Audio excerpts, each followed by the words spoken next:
Welcome! In front of me is a OPPO A98 and today I'll show you how we can put this phone into recovery mode.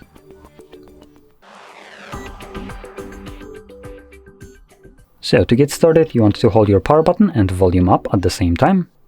This will bring up our boot options and we're gonna just swipe down to turn it off. Once the device turns off, you want to hold your power button and volume down at the same time.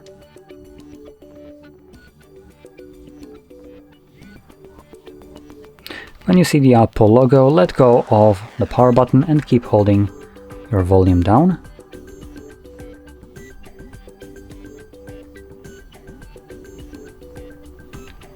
This will then bring up a language selection. I'm going to choose English. And from here we have three different options. We have format data, which just performs a factory reset of the phone. When you click on it, it does kind of generate a random number that you just need to put in this keypad right here to confirm it. Then we have a reboot and power off. So those are the two methods to leave the recovery mode. I'm going to select reboot and confirm it, which will take me back to Android.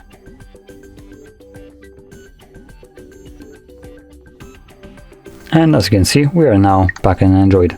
So if you found this very helpful, don't forget to hit like, subscribe, and thanks for watching.